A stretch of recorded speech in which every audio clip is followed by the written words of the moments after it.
أعوذ بالله من الشيطان الرجيم. بسم الله الرحمن الرحيم. ومن أحسن قولا ممن دعا إلى الله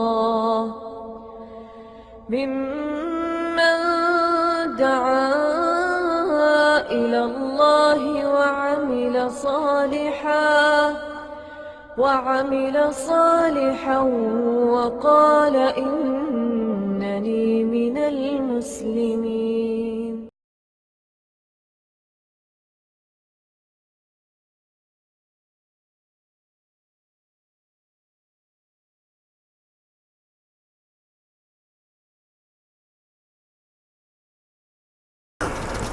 إن الحمد لله نحمده ونستعينه ونستغفره ونعوذ بالله من شرور أنفسنا ومن سيئات أعمالنا. من يهده الله فلا مضل له ومن يضلل فلا هادي له.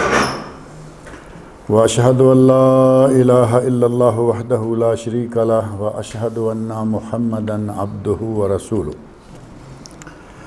أما بعد فإن خير الحديث كتاب الله وخير الهدي هدي محمد صلى الله عليه وسلم وشر الأمور محدثاتها وكل محدثة بدعة وكل بدعة ضلالة وكل ضلالة في النار.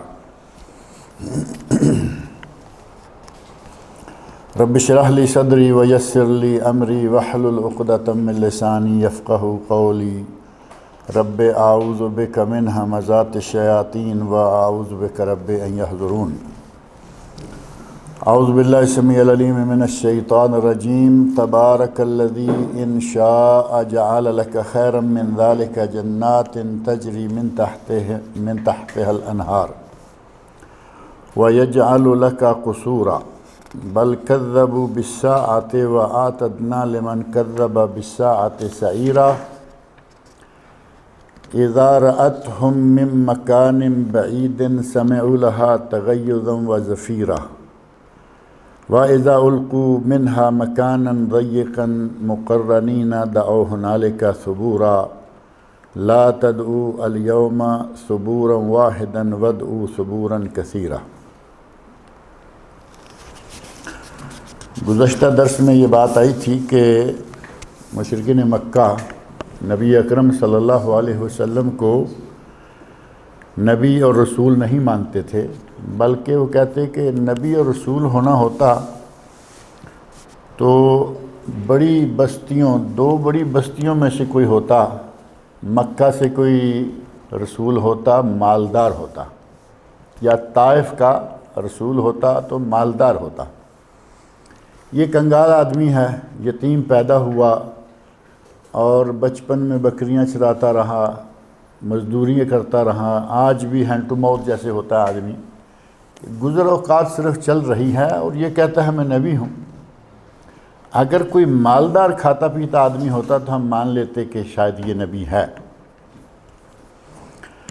اور دوسرا یہ کہتے کہ یہ تو ہمارے ساتھ ہی چلتا پھرتا اٹھتا بیٹھتا، یاکل الطعام و یمشی فی الاسواق، کھانا کھاتا ہے، بازاروں میں ہمارے ساتھ یہ چلتا ہے، اور اس کے ساتھ کوئی فرشتہ نازل نہیں ہوا جو اس کی تصدیق کرتا کہ یہ نبی ہے اور ہم مان لیتے، یا اس پر کوئی بہت بڑا خزانہ نازل ہوتا، اللہ کی طرف سے کوئی خزانہ نازل ہوتا، یا کوئی اس کا بہت بڑا باغ ہوتا جس میں سے پھل کاٹتا کھاتا. اور ان ظالموں نے تو یہاں تک کہہ دیا کہ تم ایک سحر زدہ آدمی کی پیروی کر رہے ہو. نبی اکرم صلی اللہ علیہ وسلم کو انہوں نے یہ تک الزام لگا دیا. اور جیسا کہ مشہور ہے، وہ کہا کرتے تھے کہ یہ ساحر ہے، یہ کاہن ہے، نعوذ باللہ یہ مجنون ہے، پاگل ہے، اور یہ شاعر ہے. یہ مختلف الزامات انہوں نے لگائے اور نبی ماننے سے انکار کر دیا. اللہ رب العزت نے ارشاد فرمایا تبارک الذی ان شاء جعل لک خیرا من ذلک جنات تجری من تحتها الانہار.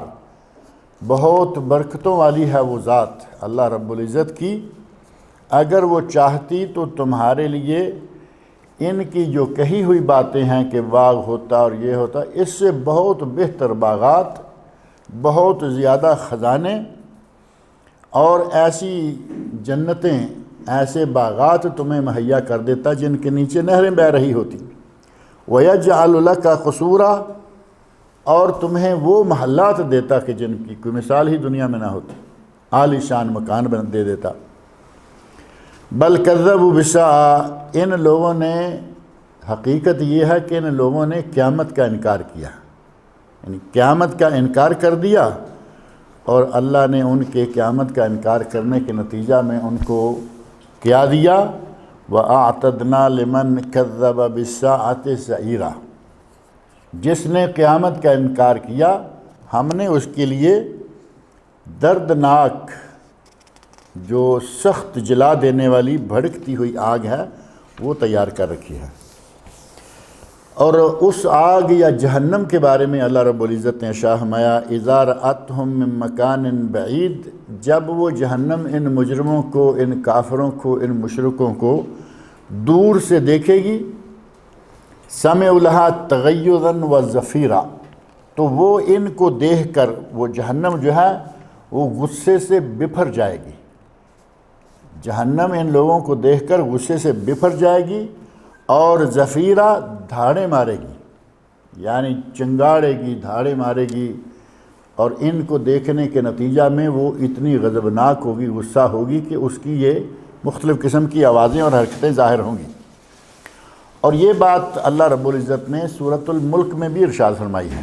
سورۃ الملک کی آیت نمبر 7 اور 8 میں اللہ نے فرمایا، اذا القوا فیہا سمعوا لها شہیقا وہی تفور، جب ان کو جہنم میں ڈالا جائے گا تو یہ اس کا دھاڑنا سنیں گے، وہی تفور، اور غصے سے وہ اچھلتی ہوگی، اور ساتھ ہی فرمایا تکاد تمیز من الغیظ، اور قریب ہے کہ وہ غصے سے پھٹ پڑے، جیسے آدمی غصے میں پھٹ پڑتا ہے نا، جہنم قریب ہے کہ وہ غصے سے پھٹ پڑے۔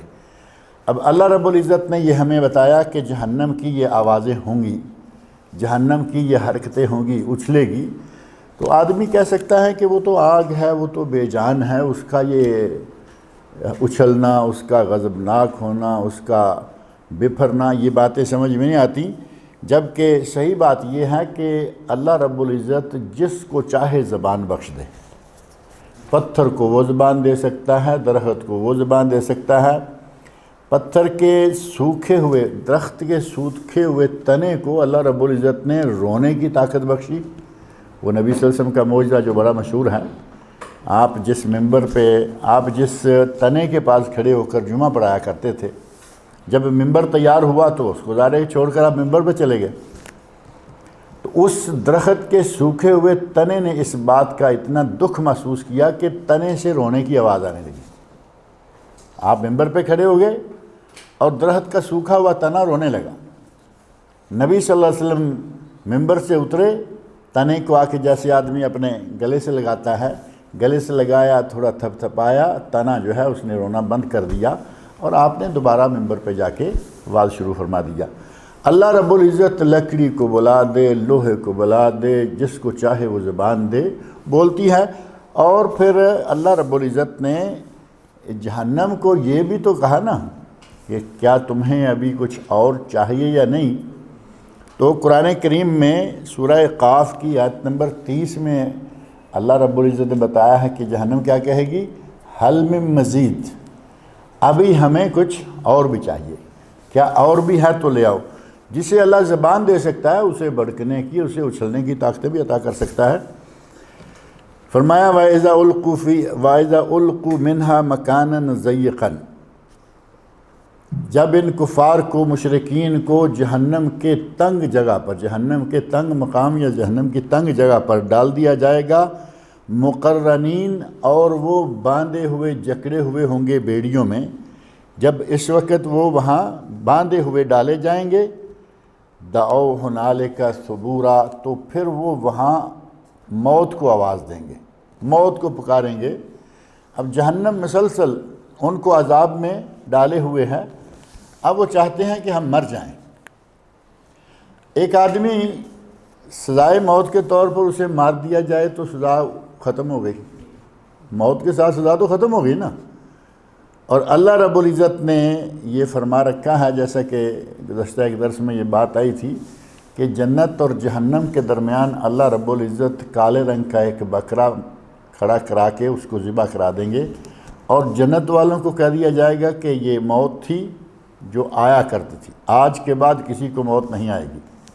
جہنم والوں کو بتا دیا جائے گا کہ یہ موت تھی جو آیا کرتی تھی، آج کے بعد کسی کو موت نہیں آئے گی۔ جو جہنم میں ہے زندہ رہے گا اور سزا بھگتتا رہے گا جب تک اللہ رب العزت نے کسی کو سزا مقرر کرنی دے رکھی ہے۔ اور جنت والے ہیں وہ دائمی جنتی ہیں، ان کے جنت سے نکالے جانے کا نہ کوئی خطرہ ہے نہ کوئی ایسا قانون ہے، بلکہ اللہ نے اس کو دائمی بنایا ہے۔ تو جب یہ عذابوں سے تنگ آ جائیں گے تو کہیں گے کہ یا اللہ ہمیں موت دے دے، تو اللہ رب العزت کہے گا کہ آج تم ایک موت کو بلاتے ہو، آج تم چاہے جتنی موتوں کو آواز دو، تمہاری آواز پہ کان دھرنے والا کوئی نہیں ہوگا۔ لا تدعوا اليوم ثبورا واحدا، آج ایک موت کو مت پکارو، وادعوا ثبورا کثیرا، آج بکثرت موتوں کہ ہمیں موتیں آ جائیں لیکن تمہیں کوئی موت نہیں آئے گی۔ قل اذالک خیر ام جنت الخلد، کہہ دیجئے کہ کیا یہ بہتر ہے، آج جس عذاب میں تم ڈالے گئے ہو، جس قسم کی سزائیں بھگت رہے ہو، کیا یہ بہتر ہے ام جنت الخلد، یا ہمیشہ ہمیشہ کی جنت بہتر ہے؟ اب یہ سوال تو ظاہر ہے کہ ہوگا اہل جہنم کو جہنم میں جلتے ہوئے دیکھنے کے بعد، لیکن اللہ رب العزت نے اپنے نبی کے ذریعے ہمیں یہ پہنچا دیا تاکہ ہم جو کل کو ہونے والا ہے اس کو اپنے سامنے رکھیں اور ہمیں کچھ عبرت ہو۔ کل جب جہنم میں پڑے ہوئے کہیں گے کہ یا اللہ ہمیں موت دے دے، اور آج اگر اسے 5 وقت کی نماز پڑھنا پڑ جائے تو یہ بہتر نہیں ہے؟ کل جہنم کے عذابوں میں مبتلا کیا جائے گا، آج اللہ کہے کہ یہ کام کر لو جہنم سے بچ جاؤ گے، یہ کام کر لو تمہیں ہمیشہ کی جنت مل جائے گی، تو کیوں ہم وہ کام نہ کر لیں؟ اس حوالے سے اللہ رب العزت نے وہ بات جو جہنم والوں کو کہی جائے گی وہ ہمارے لیے نقل فرما دی ہے۔ فرمایا قل اذالک خیر ام جنت الخلد، کہہ دیجئے کہ کیا یہ بہتر ہے، یہ سزائیں تمہارے لیے بہتر ہیں، ام جنت الخلد، یا کہ ہمیشہ کی جنت بہتر ہے۔ التی وعد المتقون، وہ جنت جس کا وعدہ اہل تقوی کے ساتھ کیا گیا ہے، یعنی اہل ایمان اہل تقوی کو جس جنت کا وعدہ دیا گیا ہے، کیا وہ جنت بہتر ہے یا یہ سزاؤں عذابوں والی جگہ بہتر ہے؟ کانت لہم جزاء و مصیرا، یہ اہل ایمان اہل تقوی نیک صالح لوگوں کے لیے ایک تو ان کے نیک اعمال کا بدلہ ہے اور دوسرا ان کے پلٹ کے آنے کا ٹھکانہ ہے۔ یعنی دنیا میں اللہ رب العزت نے بھیجا اور پھر پلٹ کے جانے کا ٹھکانہ جو ہے وہ طے فرما دیا۔ جن لوگوں نے اچھے عمل کیے، اچھے انجام سے اس دنیا سے گئے، اللہ رب العزت نے ان کا ٹھکانہ جنت بنایا، وہ ہے ہمارا مسیر جنت، اور اللہ ہم سب کا وہ مسیر بنا دے۔ اور جن لوگوں نے برے عمل کیے ان کا مسیر جہنم، تو گویا کہ پلٹنے کی جگہ سب کے ہے، اچھے عمل کر کے جائے گا اچھے پلٹنے کی جگہ، اور برے عمل کر کے جائے گا تو برے پلٹنے کی جگہ ہوگی۔ اللہ نے فرمایا کہ یہ اہل ایمان اور اہل تقوی کے لیے جزاءً بدلہ ہے ان کے اعمال کا، و مصیرا، اور ساتھ ہی یہ پلٹنے کی جگہ بھی ہے۔ لہم فیہا ما یشاؤون خالدین، پہلے جنت الخلد فرمایا اور اب یہاں دوبارہ فرما دیا کہ ان کے لیے جنت میں ہوگا جو چاہیں گے۔ لہم ما یشاؤون، ان کے لیے اس میں ہے لہم فیہا ما یشاؤون، ان کے لیے وہاں ہے جو وہ چاہیں گے، خالدین، اور ہمیشہ ہمیشہ کے لیے ہے۔ خالد مخلد اللہ رب العزت اہل جنت کو کرے گا، اور اہل جہنم میں سے خالد مخلد کون ہوں گے؟ جو کافر ہیں، جو اسلام ہی نہیں لائے۔ ایک آدمی صدق دل سے مسلمان ہوا، صدق دل سے اس نے کلمہ پڑھا، اور اس کے بعد گناہوں کی زندگی میں پھنس گیا، گناہوں میں ساری عمر اس نے گزار دی، اس کو چاہے کتنی بھی لمبی سزا ہوگی، ایک وقت آئے گا کہ اللہ اسے جہنم سے نکال کے جنت میں لے جائے گا۔ وہ خالد مخلد نہیں ہوگا، خالد مخلد صرف کافر ہے۔ اور یہاں اہل جنت کو صاف طور پر کر دیا لہم فیہا ما یشاؤون خالدین، انہیں جنت میں جو چاہیں گے ملے گا۔ اب جنت میں پچھلے دنوں بھی ایک بات ہوئی تھی، جنت میں جانے کے بعد اللہ رب العزت نے مردوں کے لیے تذکرہ کیا ہے کہ نبی صلی اللہ علیہ وسلم کے ارشادات میں باتیں موجود ہیں، قرآن کریم میں حور کا لفظ، حور عین اور حور یہ الفاظ موجود ہیں، قاصرات الطرف، جو کہ ایسی رکی ہوئی جھکی ہوئی نگاہوں والی ہیں کہ جن کی کسی غیر پر نگاہ نہیں پڑتی، لم یطمثہن انس قبلہم ولا جان، اور نہ انہیں کسی جن نے نہ کسی انسان نے کبھی چھوا تک نہیں۔ اتنی پاک باز بیویاں اللہ رب العزت مومن مردوں کو جنت سے عطا کرے گا، ان بیویوں کے علاوہ جو دنیا والی ہیں۔ بیویاں ایک ہے، دو ہے، تین ہے، چار ہیں، جس کی جتنی ہیں، اگر وہ نیک ہوں گی، آدمی بھی نیک ہوگا تو ظاہر ہے کہ یہ بیویاں جنت میں اسے مل جائیں گی، اور ساتھ ہی ان کی خدمت کے لیے اور شوہر کی خدمت کے لیے وہ حوریں بھی ہوں گی، اور ان حوروں کو خاص کیا گیا اور ان کا خاص طور پر تذکرہ کیا گیا مردوں کے لیے۔ اور کبھی کبھی یہ سوال آیا کرتا ہے کہ جو جی مردوں کو تو حوریں مل جائیں گی تو عورتوں کو کیا ملے گا؟ اب ظاہر ہے کہ سوال بھی معقول ہے، اس میں کوئی ایسی بات نہیں ہے کہ چلو بھائی جب ذکر آیا ہے مردوں کا تو ان کے لیے تو ہو گیا کہ ان کی بیویاں بھی مل جائیں گی اور ساتھ ان کو حوریں بھی ملیں گی۔ عورت اگر جنت میں جاتی ہے تو پہلی بات یہ کہ اس کا شوہر اگر وہ نیک ہے تو وہ بھی جنت میں اس کو مل جائے گا۔ اور عورت کی چونکہ شرم و حیا ایسی ہے کہ اللہ رب العزت نے قرآن کریم میں، نبی صلی اللہ علیہ وسلم نے اپنی حدیث میں عورت کی حیاداری کا بہت لحاظ رکھا۔ مرد کو کہا 4 شادیاں کر لو، قرآن نے بھی کہا، نبی صلی اللہ علیہ وسلم نے بھی کہا۔ عورت کے لیے نہیں کہا کہ تم جتنی چاہے شادیاں کر لو، کیونکہ عورت کی حیا کا تقاضا ہے کہ وہ اس قسم کے مطالبے نہ کرے، جتنا اس کا حق ہے وہ اللہ نے دے دیا۔ اور عورت کو ایک کے بعد دوسرے کے ساتھ شادی کرنے کی اجازت ہے، اس طرح چاہے اس کو 4 6 10 شوہروں سے کیوں نہ کرنی پڑے، ایک وقت میں 1 سے 2 نہیں، 3 نہیں، 4 نہیں۔ اور اس میں بھی ایک خاص حکمت ہے کہ مرد کو 4 بیویوں کا کہا اور عورت کو 1 ہی شوہر کا کہا، تو اس میں کیا ہے؟ اللہ رب العزت کے یہاں تو کوئی معاملہ نہیں ہے ایسا کہ وہ چاہے تو ان کو اجازت دیتا، لیکن یہاں چونکہ نسل کا مسئلہ ہے، ایک آدمی کی 4 بیویاں ہیں اور چاروں سے اللہ تعالیٰ اس کو بچے دے رہا ہے، چاروں کا معلوم ہے کہ ان کا باپ بھی وہی ہے، ان کا باپ بھی وہی ہے، ان کا بھی بیویاں 4 ہیں، بچے سب کے، باپ 1 ہے۔ اور اگر بیوی 1 ہو اور شوہر 4 ہوں، بچہ پیدا ہو گیا، وہ کس کے نام لگے گا؟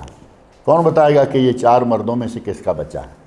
یعنی بات معقول ہی نہیں تھی، اللہ رب العزت نے ایک کے بعد دوسرے کی اجازت نہیں دی۔ جنت میں اللہ نے فرمایا لہم فیہا ما یشاؤون، اہل جنت کو جنت میں جو چاہیں گے ملے گا۔ اب اس میں شک والی کیا بات رہ جاتی ہے کہ عورتوں کو اللہ ان کے شوہر بھی دے گا، عورتوں کو اللہ جو مانگیں گی وہ دے گا، بات ختم ہو گئی۔ اب کوئی کیا ضروری تھا کہ اللہ کہتا کہ ان کو حوریں دیں گے اور ان کو بھی کچھ ایسا؟ اللہ رب العزت نے عورت کی شرم و حیا کو پیش نظر رکھتے ہوئے اس طرح کی کوئی بات نہیں کہی، لیکن یہ طے ہے کہ اہل جنت جو چیز مانگیں گے، جو مطالبہ ہوگا، وہاں ان کا کوئی مطالبہ رد نہیں کیا جائے گا۔ ایک مطالبہ ہے جو کہ مرنے کے بعد جلدی ہی اہل جنت کریں گے، اور وہ مطالبہ ہے واپس جانے کا۔ کہیں گے کہ ہمیں واپس بھیجو، جیسے شہداء کے بارے میں ہے نا کہ شہید جو ہے وہ مرنے کے بعد کہے گا کہ یا اللہ مجھے دوبارہ بھیج، میں دوبارہ تیری راہ میں جہاد کروں اور دوبارہ موت آئے مجھے۔ تو اللہ کہے گا کہ یہ تمہارا معاملہ جو ہے یہ قبول نہیں کیا جائے گا۔ اللہ بھیج سکتا ہے لیکن اس کا نظام ہے کہ جو مر گیا اس کو دوبارہ دنیا میں وہ نہیں بھیجتا۔ اس قسم کے مطالبے کو چھوڑ کر نعمتوں کا اور جتنی بھی آسائشیں ہیں ان آسائشوں کا کسی قسم کا بھی کوئی مطالبہ کرے، اللہ نے کھلے طور پر کہہ دیا کہ وہ تمہارا مطالبہ قبول کیا جائے گا۔ کانا علی ربک وعدا مسئولا، یہ تمہارے رب کا وعدہ ہے جس کا سوال کیا جائے گا۔ یعنی یہ ایسا کہتے ہیں نا کہ میں ایک ایسی ذمہ داری اٹھائی ہے جب چاہے مجھ سے اس ذمہ داری کو تم طلب کر سکتے ہو، ایسا مطالبہ کہ جو ایسا وعدہ جو کہ طلب کیا جائے گا یا طلب کیا جا سکتا ہے، جس کا باقاعدہ مطالبہ کیا جا سکتا ہے۔ اللہ نے فرمایا کہ ہم نے تم سے وہ وعدہ کیا ہے۔ اور خالدین کا لفظ جو ہے یہ عموماً اہل جنت کے ساتھ آتا ہے تاکہ اہل جنت کو پہلے نمبر پر دنیا میں ہی یہ اطمینان ہو جائے کہ وہاں سے نکلنے کا کوئی خطرہ نہیں۔ یہ نہیں ہے کہ اندر جنت میں گئے کہیں کچھ ایسا ویسا ہو گیا تو کہیں ایگزٹ نہ لگ جائے۔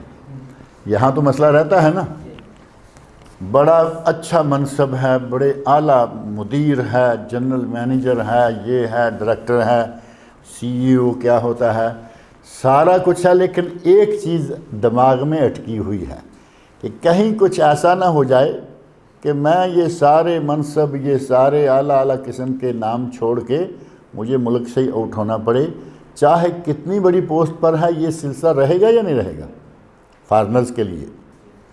سعودیز یا جو نیشنل ہیں، لوکل نیشنل، ان کے تو آؤٹ کا مطلب ہی کوئی نہیں نا، وہ تو ہیں، ان کا ملک ہے، وہ تو رہیں گے۔ باہر والا چاہے کتنے بڑے پوسٹ پر ہے، اسے آؤٹ ہونے کا ڈر رہتا ہے کہ کہیں ایگزٹ نہ لگ جائے۔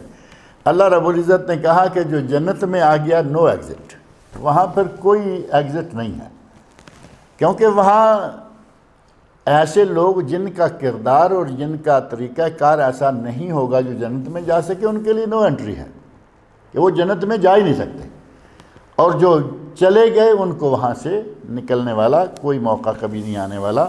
فرمایا لہم فیہا ما یشاؤون خالدین، ان کے لیے جنت میں ہوگا جو چاہیں گے اور وہ اس میں ہمیشہ رہیں گے، انہیں وہاں سے کبھی بھی ایگزٹ نہیں کیا جائے گا، خروج نہیں لگایا جائے گا، وہاں سے ان کو نکالا نہیں جائے گا۔ کانا علی ربک وعدا مسئولا، یہ تمہارے رب پر ایسا وعدہ ہے کہ جس کا مطالبہ کیا جائے گا، مطالبہ کیا جا سکتا ہے۔ وَيَوْمَ يَحْشُرُهُمْ وَمَا يَعْبُدُونَ مِن دُونِ اللَّهِ، اور وہ دن جب کہ اکٹھا کیا جائے گا، يَحْشُرُهُمْ وَمَا يَعْبُدُونَ مِن دُونِ اللَّهِ، ان لوگوں کو جن کی یہ اللہ کو چھوڑ کر عبادت کرتے ہیں، انہیں اور عبادت کرنے والوں جتنے بھی ہیں عابد اور معبود، ایک تو ہیں اللہ معبود اور عابد ہیں اللہ کے بندے جو عبادت کرتے ہیں، غیر اللہ کی عبادت کرنے والے عابد و معبود جتنے ہیں ان کو اکٹھا کر لیا جائے گا، اور اس میں جمادات بھی موجود ہوں گے، لکڑی کی پوجا کرنے والے ہیں، مٹی کی پوجا کرنے والے ہیں، پتھر کی پوجا کرنے والے ہیں، اور اس میں حیوانات بھی موجود ہیں۔ گائے کی پوجا ہو رہی ہے، گائے ماتا ہمارے بڑا مشہور و معروف ہے، گو ماتا، گو ماتا کی پوجا، ناگ راجا کی پوجا، اور کیوں ہاتھی پپا کیا ہے، ہاں گنیش پپا کی پوجا، اور پتہ نہیں کیا کیا پوجائیں، اللہ رب ہنومانا باندر کی پوجا ہے۔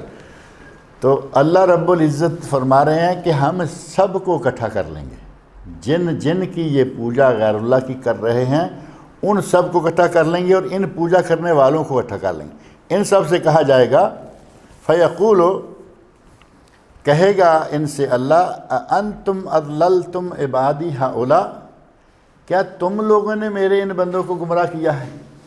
اب سانپ سے پوچھا جائے گا کہ تم بتاؤ تم نے میرے بندوں کو گمراہ کیا، وہ مانے گا کہ میں نے گمراہ کیا؟ وہ تو جانتا ہی کچھ بھی نہیں یہ کیا کر رہے ہیں، اس کو کیوں دودھ پلائے چلے جا رہے ہیں۔ ہاتھی سے پوچھا جائے گا، وہ کیا کہے گا کہ میں نے کہا تھا کہ میرے پیچھے لگو۔ بندر سے پوچھا جائے گا کہ تمہیں میں ہنومان بنا دیا تھا۔ ہنومان میں پھر بڑی طاقتیں ماننا شروع کر دیتے ہیں۔ ایک پچھلے دنوں کسی نے کہا کہ یہ اصل میں جو سپر مین ہے نا، یہ سپرمین کا بھی کوئی بڑا ہے، ہنومین، وہ ہنومین ہے، ہنومان کہتے ہیں، ہے ہنومین، یعنی سپرمین کی طرح بڑی طاقتور، کیا سے کیا رنگ لوگوں نے دے رکھے ہیں۔ اللہ ان سب لوگوں چیزوں کو اکٹھا کر کے پوچھے گا کہ ہاں بھائی تم نے کہا، تو ظاہر ہے کہ وہ تو ساری چیزیں بے قصور ہیں، وہ ساری انکار کر دیں گی۔ ام ہم ضلوا السبیل، تم نے انہیں گمراہ کیا یا یہ خود بخود گمراہ تھے؟ اور حقیقت بات یہ ہے کہ یہ خود بخود گمراہ ہیں۔ بندر، سانپ، بچھو، یہ وہ چیزیں کسی کو کیا گمراہ کریں گی؟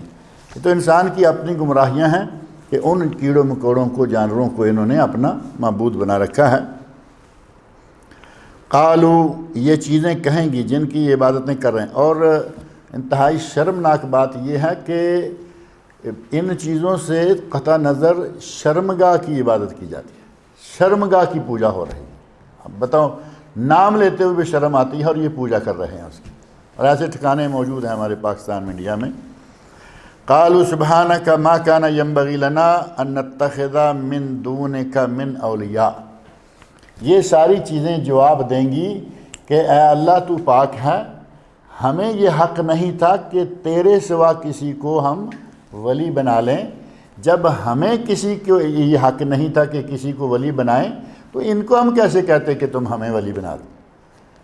ہمیں یہ حق نہیں تھا کہ تجھے چھوڑ کر کسی دوسرے کو ولی بنائیں، اب ان کو ہم کیسے کہتے کہ تم ہمیں ولی بنا لو؟ یعنی غیر اللہ کو ولی بنا لینا، اپنا کارساز مان لینا، یہ جب ہم اپنے لیے صحیح نہیں سمجھتے تو ان کو کیسے کہتے کہ ہمیں تم اپنا کارساز بنا لو؟ وَلَٰكِن مَتَّعْتَهُمْ وَآبَاءَهُمْ، یا اللہ تو نے ان لوگوں کو آسودگی دی، ان کو دولت دی، ان کو پیسہ دیا، ان کو صحت دی، اور اسی کے نتیجہ میں یہ سارے لوگ بگڑے، یہ بھی اور ان کے والدین، ان کے آباء و اجداد بھی۔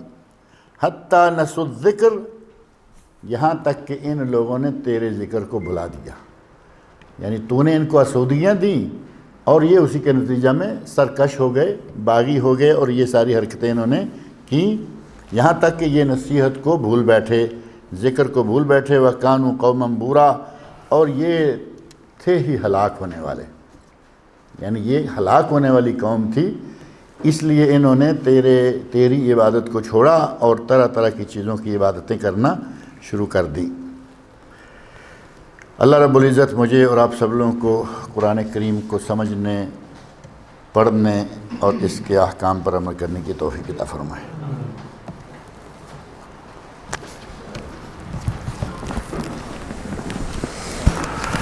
ان الحمد للہ والصلاة والسلام علی رسول اللہ وعلی آلہ وصحبہ اجمعین ومن تبعہم بإحسان الی یوم الدین، اما بعد، بسم اللہ الرحمن الرحیم۔ عن ابی قتادہ رضی اللہ تعالی عنہ قال کان رسول اللہ صلی اللہ علیہ وسلم یصلی بنا فیقرأ فی الظہر والعصر فی الرکعتین الاولیین بفاتحۃ الکتاب وسورتین ویسمعنا الآیہ احیانا وَيُطَوِّلُ الرَّكْعَةَ الْأُولَى وَيَقْرَأُ فِي الْأُخْرَيَيْنِ بِفَاتِحَةِ الْكِتَابِ متفق علیہ۔ متفق علیہ اس حدیث کو کہا جاتا ہے جو صحیح بخاری اور صحیح مسلم میں ہو، یعنی امام بخاری اور مسلم دونوں کا اس بات پر اتفاق ہو کہ یہ حدیث صحیح ہے، اور انہوں نے اپنی دونوں کتابوں صحیح بخاری اور صحیح مسلم میں ان کو نقل کیا ہو۔ یہ حدیث متفق علیہ ہے، اور اس میں جو مسئلہ بیان کیا گیا ہے وہ عموماً لوگ سوال بھی پوچھتے ہیں، جی پہلی 2 رکعتوں میں کیا پڑھا جائے اور دوسری 2 رکعتوں میں کیا پڑھا جائے، تو اس کی وضاحت یہاں موجود ہے۔ حضرت ابو قتادہ رضی اللہ تعالیٰ عنہ بیان کرتے ہیں، کان رسول اللہ صلی اللہ علیہ وسلم یصلی بنا، ہمارے رسول صلی اللہ علیہ وسلم ہمیں نماز پڑھایا کرتے تھے، فیقرأ فی الظہر والعصر فی الرکعتین الاولیین بفاتحۃ الکتاب، ظہر اور عصر کی پہلی 2 رکعتوں میں نبی اکرم صلی اللہ علیہ وسلم سورۃ الفاتحہ پڑھتے و سورتین، اور 2 سورتیں پڑھتے، یعنی مطلقاً جو بات ہے کہ سورہ فاتحہ پہلے اور بعد میں 1 سورت، پھر سورہ فاتحہ اگلی رکعت میں اور 1 سورت، 2 صورتیں ہو گئی۔ اور کبھی ایسے بھی ہوتا ہے کہ نبی صلی اللہ علیہ وسلم سورت نہیں پڑھا کرتے تھے بلکہ کوئی چند آیات پڑھ دیتے تھے، اور جائز ہے کہ آپ صرف ایک آیت پڑھ لیں، آپ کی نماز رکعت ہو جائے گی۔ اور ایک آیت بھی تو آپ کو معلوم ہے نا، بعض دفعہ کافی لمبی لمبی آیات ہوتی ہیں۔ سورۃ البقرہ کی آیت نمبر 286 ہے، جو آیت دین ہے، وہ پورے ایک صفحے کی ایک آیت ہے۔ اب ایک صفحے کی ایک آیت اور ادھر ایک صفحے میں دو دو تین تین صورتیں آتی ہیں۔ اصل غرض یہ ہے کہ جتنی تلاوت کریں گے اتنا ثواب زیادہ ہوگا، اور اگر آپ تھوڑی تلاوت کریں گے ثواب کم ہوگا لیکن نماز ہو جائے گی۔ ایک آیت پڑھیں۔ اسی طرح سورۃ البقرہ کی آخری 2 آیتیں ہیں، ویسے بھی ان کی بڑی فضیلت بیان کی گئی ہے، اور وہ 2 آیتیں جو ہیں وہ بھی کافی لمبی ہیں۔ آیت الکرسی ہے آیت نمبر 255 سورہ بقرہ، تو وہ بھی ماشاءاللہ کافی لمبی ہے۔ اگر کوئی اس طرح کی ایک بھی آیت پڑھ لیتا ہے تو نماز ہو جائے گی۔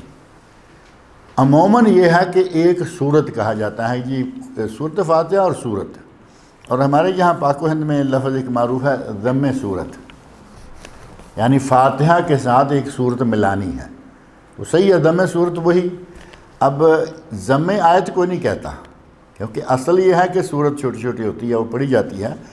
تو نبی صلی اللہ علیہ وسلم ظہر اور عصر کی پہلی 2 رکعتوں میں سورۃ الفاتحہ اور کوئی 2 صورتیں، اب یہ 2 صورتیں ایک رکعت میں 2 رکعتوں میں، فاتحہ بھی دونوں میں اور 2 صورتیں بھی ایک ایک کر کے دونوں میں۔ ساتھ فرماتے ہیں وَيُسْمِعُنَ الْآيَةَ أَحْيَانًا، اور دوران تلاوت کبھی کبھی ظہر عصر میں نبی صلی اللہ علیہ وسلم تھوڑی آواز کے ساتھ کوئی آیت پڑھ دیتے اور ہمیں وہ آیت سنا دیتے، یعنی ہمیں پتہ چل جاتا کہ قرآن کریم کے کس مقام سے آپ تلاوت کر رہے ہیں۔ اور یہ میرے خیال ہے آج کل شاید کہیں آپ کو نظر نہیں آئے گا۔ یہ ایک ایسی سنت ہے جو کہ مہجور چھوڑی جا چکی ہے۔ کبھی کبھار کہیں کسی آدمی سے ایسا ہوتا ہے کہ وہ ایسا عمل کرتے ہیں۔ ائمہ شاید اس بات کو بھول چکے ہیں کہ نبی صلی اللہ علیہ وسلم کی سنت ہے کہ ظہر میں عصر میں کبھی کبھی کوئی آیت ایک تھوڑی آواز سے پڑھ دیں تاکہ لوگوں کو پتہ چلے کہ امام صاحب کچھ پڑھ رہے ہیں۔ پہلی بات، چونکہ خاموشی والی صورتیں ہیں، دونوں نمازیں ہیں نا، امام صاحب کچھ پڑھ رہے ہیں، کہاں سے پڑھ رہے ہیں، اور جب نبی صلی اللہ علیہ وسلم نے ایسا کیا تو ہمیں ایسا کرنا چاہیے۔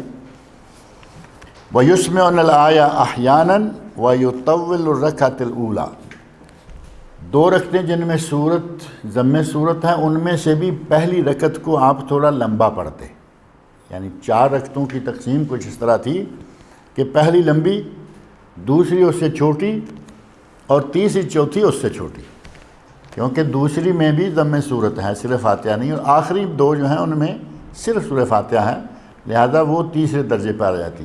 پہلی فاتحہ اور لمبی صورت، دوسری فاتحہ اور اس سے چھوٹی صورت، اور تیسری اور چوتھی میں صرف سورۃ الفاتحہ۔ اس ترتیب سے نبی اکرم صلی اللہ علیہ وسلم 4 رکعتیں پڑھا کرتے۔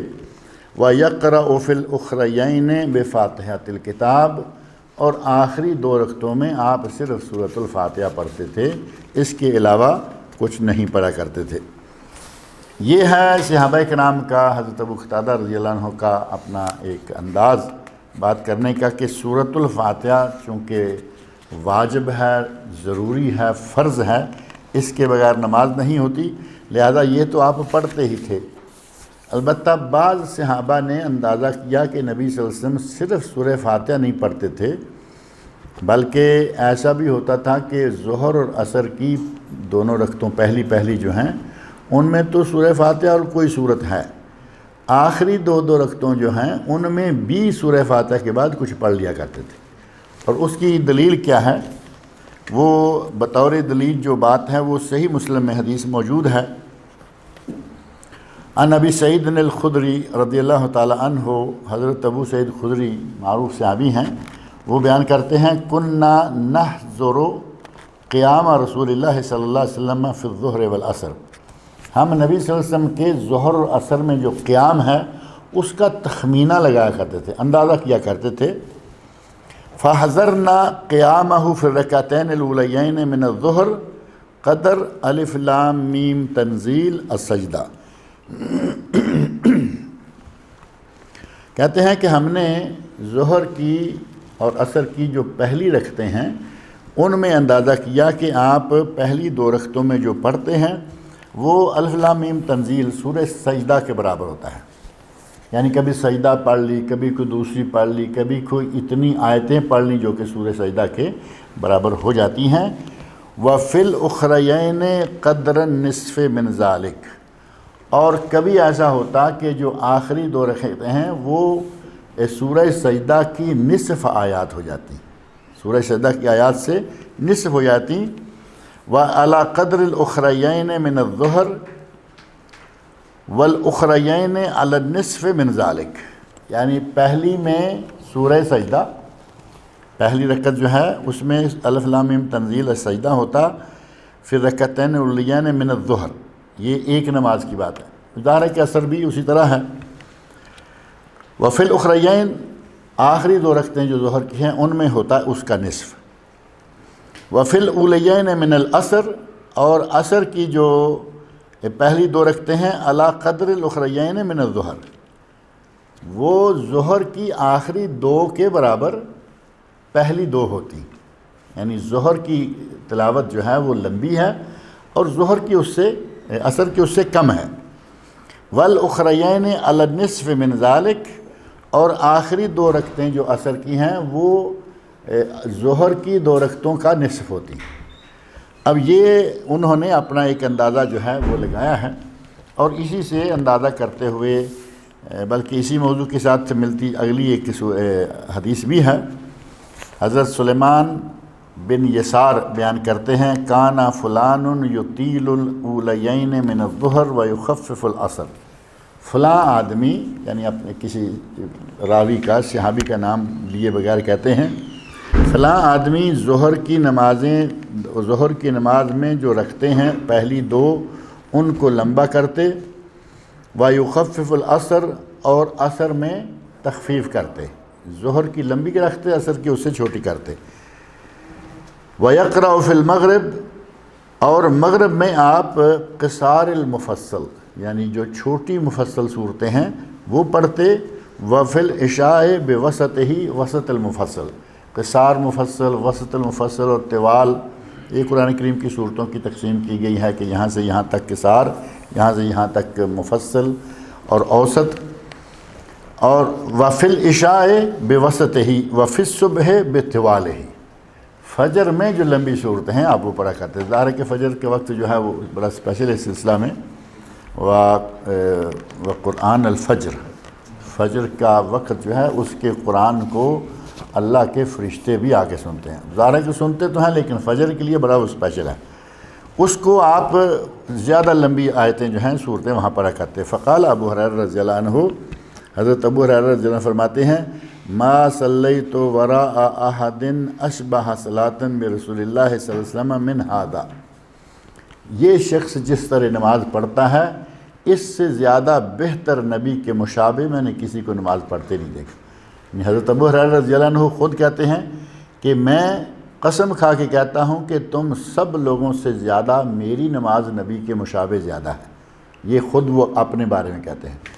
اس آدمی کے بارے میں کہہ رہے ہیں، ظاہر کہ بھی صحابی ہے، کہ نبی صلی اللہ علیہ وسلم کی نماز سے زیادہ مشابہ اس کے علاوہ میں نے کسی کو نہیں دیکھا۔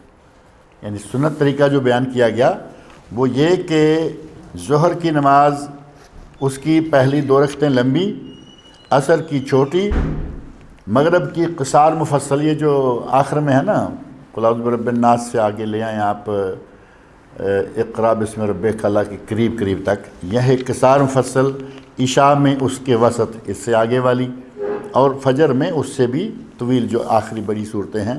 حضرت ابو ہریرہ فرماتے ہیں کہ یہ انداز نبی صلی اللہ علیہ وسلم کا جو ہے یہ سب سے اچھے طریقے سے اس آدمی نے اپنایا ہے، یہ مشابہ ترین ہے۔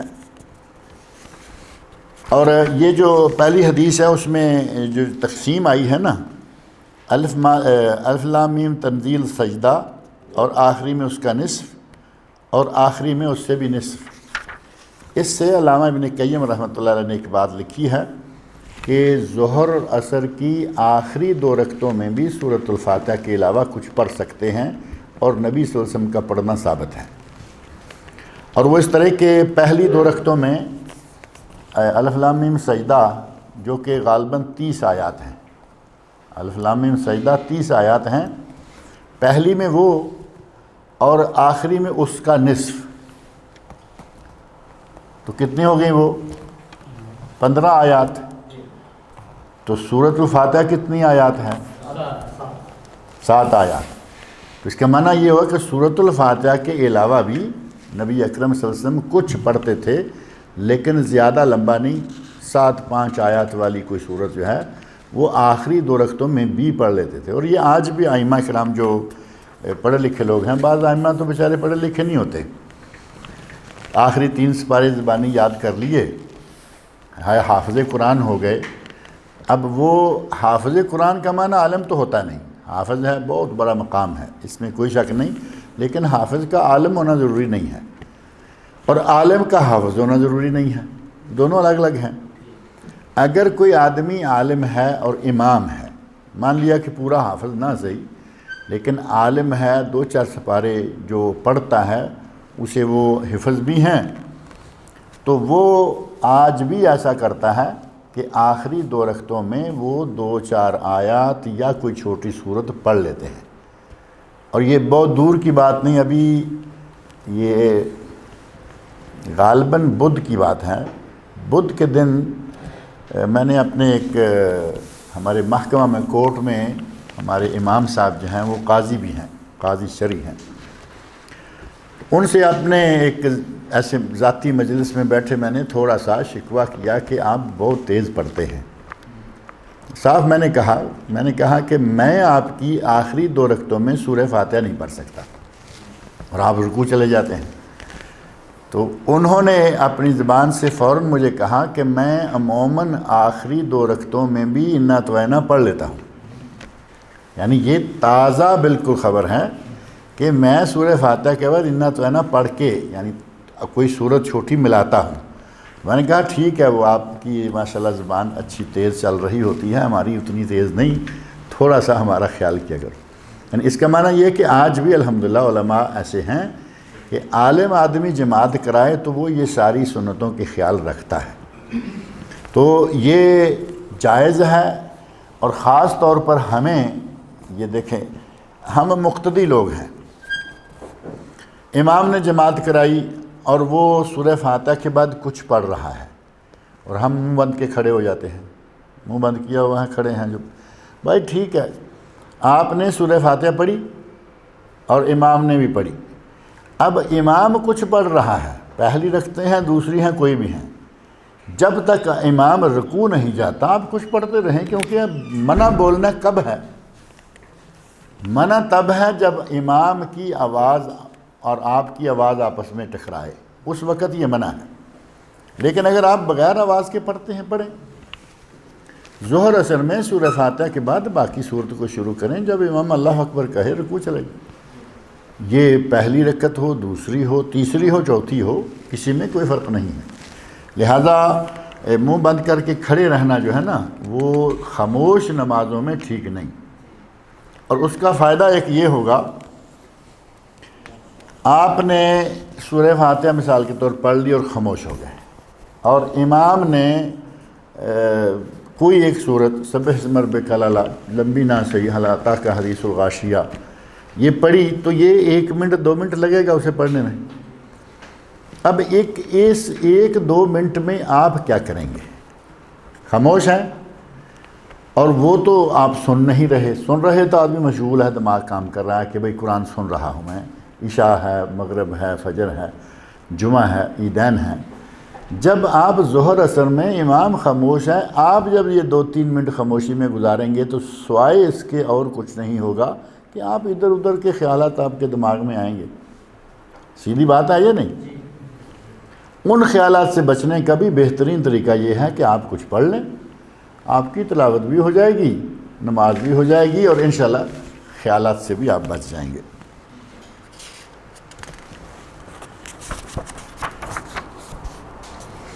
حضرت ابن عباس رضی اللہ تعالی عنہما بیان کرتے ہیں، حضرت حذیفہ تبن الیمان، حضرت حذیفہ تبن الیمان رضی اللہ تعالی عنہ سے مروی ہے کہتے ہیں صلیت مع النبی صلی اللہ علیہ وسلم،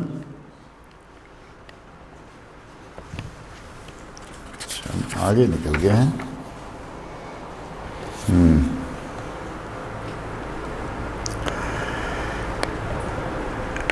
یہ جو پہلے حدیث ذکر ہوئی ہے جس میں سلیمان بن یسار کہتے ہیں کہ حضرت ابو ہریرہ نے ایک آدمی کو دیکھ کے کہا کہ یہ نبی صلی اللہ علیہ وسلم کے سب سے مشابہ نماز پڑھنے والا ہے، یہ سنن نسائی میں صحیح سند سے ثابت حدیث ہے۔ اور آگے ہے حضرت جبیر بن مطعم رضی اللہ عنہ سے مروی حدیث، وہ کہتے ہیں سمعت رسول اللہ صلی اللہ علیہ وسلم یقرأ فی المغرب بالطور، میں نے نبی صلی اللہ علیہ وسلم کو مغرب کی نماز میں سورۃ طور پڑھتے ہوئے سنا۔ مغرب کی نماز ہے، ظاہر ہے کہ جہری نماز ہے، اور ہمارے یہاں عموماً یہی ہوتا ہے قل اعوذ برب الفلق، قل اعوذ برب الناس، انا انزلناہ فی لیلۃ القدر، انا اعطیناک الکوثر۔ چھوٹی چھوٹی صورتوں میں امام لوگوں کو بھی ظاہر خوش رکھنا کیا کریں، جبکہ سورہ طور جو ہے وہ کچھ لمبی صورت ہے۔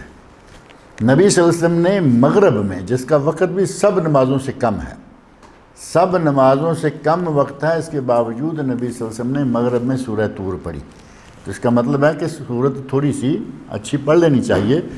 سنت سے ثابت ہے کہ آپ نے مغرب میں سورۃ طور پڑھی۔ ہمارے ایک ساتھی ہیں تو مرکز دعوت الارشاد کے وہ داعی ہیں، اور یو اے کی بات ہے، یہ القوین شہر کی، تو جو حاکم کی قصر کے ساتھ مسجد سی، پیلس کے ساتھ مسجد، اس میں وہ امام تھے۔ وہ کہتے ہیں کہ میں نے تراویح پڑھائی، رمضان میں تراویح آئی، تراویح پڑھائی، پہلے دن پڑھائی تو مجھے پیغام آ گیا کہ آپ بہت لمبا پڑھاتے ہیں، تو میں نے اگلے دن تراویح چھوٹی کر دی۔ اب ظاہر ہے کہ جو بڑی صورتیں تھیں ان کو بدلا، چھوٹی صورتیں شروع کر دی، پھر پیغام آیا کہ نہیں ابھی زیادہ ہے۔ وہ کہتے ہیں کہ میں نے تیسرے دن گن کے آخری صورتیں جو تھیں نا، جن میں انا اعطیناک الکوثر بھی آتی ہیں، 3 آیتیں چھوٹی چھوٹی، 1 سطر کی صورت، کہتے ہیں میں نے ان کے قریب قریب ہی رکھا، تو پھر پیغام آیا کہ نہیں ابھی بھی زیادہ ہے۔ اب بتائیں کہ اس کے علاوہ امام کیا پڑھے گا بس میں؟ اب یہ تو اللہ اکبر کرتا جائے تب ہے، لوگوں میں سننے کی بھی ہمت نہیں رہی، اور امام بیچارے مجبور ہیں، وہ کہتے ہیں کہ لوگ کیا کریں کہ لمبی پڑھتے ہیں وہ ناراض ہوتے ہیں، اور چھوٹی پڑھتے ہیں دل میں ہوتا ہے کہ میں بھی کیا کر رہا ہوں، لیکن چلتا ہے۔ نبی صلی اللہ علیہ وسلم نے مغرب کی نماز میں سورہ طور تلاوت فرمائی، اور صحیح بخاری اور صحیح مسلم کی حدیث ہے۔ تو ائمہ کو چاہیے کہ اپنے مقتدیوں کو تھوڑا سا سمجھا لیں۔ اب یہ نہیں کہ پیغام آیا اور ٹھیک ہے جی ہم کم کر رہے ہیں، تھوڑا سا انہیں سمجھائیں کہ نبی اکرم صلی اللہ علیہ وسلم کی سنت، جو کھڑے ہو کے نہیں سن سکتا وہ بیٹھ جائے، چونکہ بیٹھنے کی اجازت ہے۔ صحابہ کرام رضی اللہ عنہم سے ثابت ہے کہ وہ تراویح میں قرآن سنتے اور لاٹھیوں کا سہارا لے کے کھڑے ہوتے۔ قرآن سننے کے لیے کھڑے رہنا اور لاٹھی وغیرہ پہ ٹیک لگا لینا صحابہ سے ثابت ہے اور جائز ہے۔ اگر یہ بھی ممکن نہیں ہے تو بیٹھ جائے، کوئی بات نہیں، لیکن قرآن سننے کی ہمت پیدا کرنی چاہیے جتنا ہو سکے۔ حضرت ابو ہریرہ رضی اللہ عنہ بیان فرماتے ہیں کانا رسول اللہ صلی اللہ علیہ وسلم یقرأ فی صلاۃ الفجر یوم الجمعہ الف لام میم تنزیل السجدہ، جمعہ کی فجر کی نماز میں نبی صلی اللہ علیہ وسلم پہلی رکعت میں پڑھتے الف لام میم تنزیل سجدہ 30 آیات، اور دوسری میں پڑھتے حل اتی علی الانسان یعنی سورۃ الدہر، حل اتی علی الانسان حین من الدہر لم یکن شیئا مذکورا۔ صحیح بخاری اور صحیح مسلم کی یہ حدیث ہے۔ اور معجم طبرانی کبیر میں حضرت ابن مسعود رضی اللہ عنہ سے مروی ہے، یہی حدیث ان سے بھی مروی ہے، یدیم ذالک، اور حضرت ابن مسعود کہتے ہیں کہ نبی صلی اللہ علیہ وسلم عموماً یہ کیا کرتے تھے، یدیم و دائم، یعنی آپ کا یہ عمل جو ہے یہ ہمیشہ تھا، یہ نہیں ہے کہ کبھی کبھار والا۔ اور حذیفہ رضی اللہ عنہ بیان فرماتے ہیں صلیت مع النبی صلی اللہ علیہ وسلم، میں نے نبی صلی اللہ علیہ وسلم کے ساتھ نماز پڑھی، فما مرت بہ آیۃ رحمہ الا وقف عندہا ویسأل، جب کوئی رحمت والی آیت آتی تو نبی صلی اللہ علیہ وسلم اس آیت کے پاس کھڑے ہو جاتے اور اللہ سے رحمت طلب کرتے. یعنی قرآن کریم میں رحمت کی آیات ہیں، نعمتوں کی آیات ہیں اور عذاب اور سزاؤں کی آیات ہیں. جہاں نعمت کی آیات آتی نبی صلی اللہ علیہ وسلم کھڑے ہو کے رحمت اور نعمت کا مطالبہ کرتے، اللہ سے سوال کرتے. ولا آیت و عذاب الا تعوذ منہا، اور جہاں کہیں کوئی عذاب والی آیت آتی تو نبی صلی اللہ علیہ وسلم وہاں رک کے اللہ سے پناہ مانگتے اس عذاب سے. اخرجہ الخمسہ و حسن، امام ترمذی نے اسے صحیح حسن قرار دیا ہے، اور یہ ابو داود، ترمذی، نسائی، ابن ماجہ اور مسند امام احمد حدیث کی 5 کتابوں میں کم از کم یہ حدیث جو ہے یہ موجود ہے. اور حضرت ابن عباس رضی اللہ تعالیٰ عنہ بیان فرماتے ہیں قال رسول اللہ صلی اللہ علیہ وسلم الا وانی نہیت ان اقرأ القرآن راکعا او ساجدا، خبردار ہو جاؤ کہ مجھے رکوع کی حالت میں اور سجدے کی حالت میں قرآن پڑھنے سے روکا گیا ہے. فَأَمَّا الرَّكُوعُ فَأَذِّمُوا فِيهِ الرَّبَّ، رکوع میں اللہ کی تعظیم بیان کرو، سبحان ربی العظیم، اللہ کی تعظیم ہے نا. وَأَمَّا السُّجُودُ فَاجْتَهِدُوا فِي الدُّعَاءِ، سجدوں میں دعائیں مانگنے کی کوشش کرو. ہم نے ایک سبحان ربی الاعلیٰ پکا کیا ہوا ہے، اس سے ادھر نہ ادھر، ہمیشہ ساری عمر کی نماز سبحان ربی الاعلیٰ پہ گزر جاتی ہے. جبکہ نبی سے فرمایا کہ سجدے میں کوشش کیا کرو کہ دعائیں مانگو. فَقَامِنٌ أَن يُسْتَجَابَ لَكُمْ، یہ اس لائق ہے کہ تمہاری دعا قبول کر لی جائے جو سجدے میں مانگ جاتی. اور نبی صلی اللہ علیہ وسلم کا ارشاد ہے اقرب ما یکون العبد من ربہ وہو ساجد، بندہ اپنے رب کے قریب ترین اس وقت ہوتا ہے جب سجدے میں ہوتا ہے. جب کوئی کسی کے قریب ترین ہو تو ظاہر ہے کہ وہ باتیں بھی مانتا ہے نا. نبی صلی اللہ علیہ وسلم فرماتے ہیں کہ اللہ بندے کے قریب ترین تب ہے جب وہ سجدے میں ہے، اور بندے کو چاہیے کہ جب اللہ کے قریب ترین ہو تو دعائیں مانگے، اس سے مطالبے کرے. اور ہمارا رویہ جو ہے وہ اول تو سیکھتے ہی نہیں دعائیں، اور اگر سیکھی ہیں تو جب نفل پڑھ کے کوئی 2 رکعتیں پڑھ کے بیٹھ گئے پھر مانگنا شروع کر دی. جو دعائیں قبول ہونے کا وقت نبی سے فرماتے ہیں فَقَامِنُ أَن يُسْتَجَابَ لَكُمْ، سجدے میں کی گئی دعا اس لائق ہے کہ وہ قبول ہو جائے. تو سجدے میں دعائیں کرنا چاہیے. اب یہاں ایک مسئلہ ذہن میں رکھیں کہ سجدے میں بعض لوگوں کو پریشانی ہو جاتی ہے، کہتے ہیں جی کچھ دعائیں ہیں وہ قرآن کریم میں ہیں، ربنا آتنا فی الدنیا حسنہ وفی الآخرۃ حسنہ وقنا عذاب النار، یہ دعا قرآن کریم میں ہے، سورہ بقرہ میں ہے. تو کیا جو نبی صلی اللہ علیہ وسلم نے فرمایا ہے الا وانی نہیت ان اقرأ القرآن راکعا و ساجدا، مجھے رکوع اور سجدے کی حالت میں قرآن پڑھنے سے منع کیا گیا ہے، تو کیا یہ قرآن کی دعائیں جو سینکڑوں کے حساب سے ہیں تو وہ دعائیں ہم سجدے میں پھر نہیں کر سکتے؟ جبکہ قرآن میں اس حدیث میں قرآن کی تلاوت سے منع کیا گیا ہے. یعنی آپ کوئی سورت شروع کر دیں، اگر کہیں کوئی دعا آئی ہے جیسے ربنا آتنا ایک مثال ہے، ربنا لا تؤاخذنا ان نسینا واخطانا یہ بھی دعا ہے. اسی طرح رب هب لی من الصالحین، رب لا تذرنی فردا وانت خیر الوارث، یہ دعائیں ہیں. جب دعا کی شکل میں آپ پڑھیں گے وہ تلاوت نہیں ہے، تلاوت سے منع کیا گیا ہے، دعا مانگنے سے منع نہیں کیا گیا. قرآنی دعائیں آپ سجدے میں کر سکتے ہیں، کوئی منع والی بات نہیں. لیکن آپ چاہیں کہ مجھے چونکہ کوئی صورت بھی یاد ہے تو میں سجدے میں صورت بھی پڑھ لیتا ہوں، وہ منع ہے، وہ نبی صلی اللہ علیہ وسلم کو منع کیا گیا. قرآن کریم کی عظمت کے پیش نظر اسے رکوع سجدے میں نہیں، اسے سیدھے بیٹھ کے تلاوت کریں. اگر طاقت ہے، کمزوری ہے، بیماری ہے، لیٹ کے بھی آپ کر سکتے ہیں، لیکن وہ عذر کی حالت میں. اللہ رب العزت سے دعا ہے کہ وہ مجھے اور آپ سب لوگوں کو نبی اکرم صلی اللہ علیہ وسلم کے ارشادات پڑھنے، سننے، سمجھنے اور ان کے مطابق اپنی زندگی کو گزارنے کی توفیق عطا فرمائے. کوئی سوال ہے درس سے متعلقہ یا کوئی بھی تو وہ آپ کر سکتے ہیں. نہیں، جان بوجھ کر لیٹ کر قرآن نہ پڑھیں، یعنی قرآن ہاتھ میں لیا ہوا ہے اور اس طرح لیٹ کے زبانی ہے کوئی بات نہیں، پڑھ لیں، لیکن زیادہ بہتر یہ ہے کہ قرآن کو بیٹھ کے احترام کے ساتھ پڑھا جائے، اللہ تعالیٰ کا کلام ہے. اصحاب کہف کون تھے اور کس دور میں یہ واقعہ پیش آیا اور کس بادشاہ کے خوف سے ڈر کے یہ اس غار میں گئے؟ یہ پہلی بات تو یہ ہے کہ اس کا ذکر کوئی ایسا نہیں ملتا کہ یہ کون تھے. مسلمان تھے, ایمان لے آئے.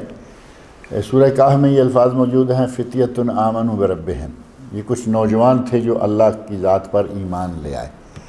اب ان کا تاریخی حدود اربا اور ان کا زمنی حدود اربا اور ان کا علاقائی حدود اربا وہ میرے ذہن میں نہیں ہے کہ وہ جگہ کہاں تھی, وہ آج وہ غار کہاں ہے. کہف انہیں آج بھی وہ کہاں ہے, آج بھی وہ بات جو ہے وہ پتہ نہیں کہ کہاں ہے. اگر پتہ چل جائے تو یقیناً لوگ وہاں تک پہنچ گئے ہوتے. اور کوئی جاتا نہ جاتا امریکہ والے تو کہتے کہ ہم گئے تھے وہاں, ہم نے دیکھا کچھ بھی نہیں ملا ہمیں. تو یہ ڈیٹیلز جو ہیں وہ یقیناً کہیں بیان کی گئی ہوں گی میرے ذہن میں ان کے بارے میں. ایسی کوئی بات نہیں. اصحاب کہف کے بارے میں ہاں ہوگا.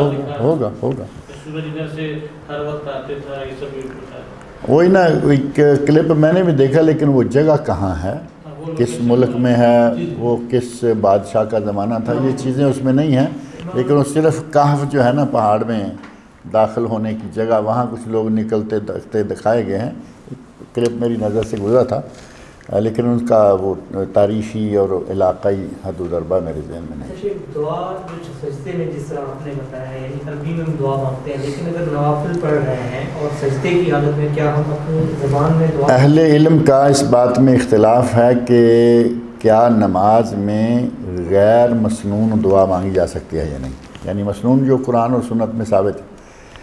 تو اس اختلاف سے نکلنے کا بہترین طریقہ یہ ہے کہ عام حالت میں آپ جب فرض پڑھتے ہیں تو صرف مسنون تک رہیں, اور جب آپ نفل پڑھتے ہیں, مثلا رات کو اٹھے 2 رکعت نماز پڑھی, 4 سجدے آئیں گے, ان 4 سجدوں میں آپ کسی زبان میں, آپ کی جو بھی زبان ہے آپ اس زبان میں دعائیں مانگ سکتے ہیں, انشاءاللہ کوئی حرج نہیں.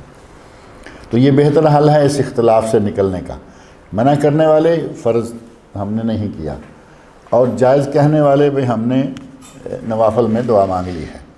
دونوں طرف عمل ہو جائے گا, اور سجدے میں دعا کرنے کا جو مقبولیت کا وقت ہے وہ بھی اللہ تعالیٰ سے حاصل ہو جائے گا. دوسرا سوال یہ کہ مکروہ جو ٹائم ہے وہ ہے عصر کے بعد سے لے کے مغرب تک, نماز اس میں نوافل نہیں پڑھ سکتا. نوافل نہیں. لیکن اگر کوئی شخص تلاوت کر رہا ہے اور اس آیت میں سجدہ آئے تو وہ چونکہ عبادت اس طرح کی عبادت نہیں ہے کہ آپ نماز پڑھیں, اس میں نفل پڑھنا منع ہے. سجدہ تو چونکہ آیت سجدہ جو ہے وہ کی جا سکتی ہے. سجدے کی آیت آئے کر سکتے ہیں. آپ مسجد میں جائیں تو تحیت المسجد کی 2 رکعت بھی پڑھ سکتے ہیں, 2 رکعت بھی پڑھ سکتے ہیں.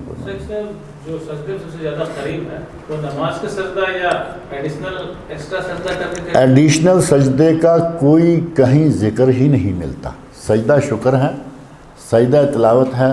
یہ جو ہمارے لوگوں نے بنایا نا کس طرح ہاتھ رکھ کے سجدہ کیے ہوئے ہوتے ہیں, وہ تو آپ نے تو سنت کے خلاف عمل کیا ہوا ہے. وہ سجدہ کیسے ہوگا؟ وہ سمجھتے ہیں کہ دعا مانگنی ہے نا ایسے, تو وہ ایسے ہی ہاتھوں کے سینٹر میں اپنا پیشانی رکھیں گے.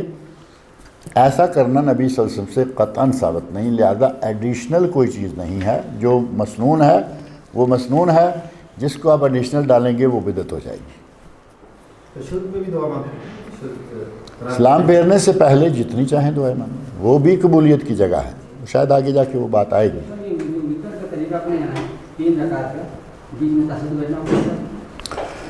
وطر کی 3 رکعتوں میں درمیان میں تشہد بیٹھنا کسی صحیح حدیث سے ثابت نہیں, بلکہ تشہد میں بیٹھ کر آپ اپنے وطر کو مغرب کی نماز کے مشابہ کر دیتے ہیں. اور نبی صلی اللہ علیہ وسلم کی صحیح حدیث میں یہ بات موجود ہے کہ وطر کو مغرب کی نماز کے مشابہ نہ کرو. تو ہم نے تو بیٹھ کے مشابہ کر دیا یا نہیں؟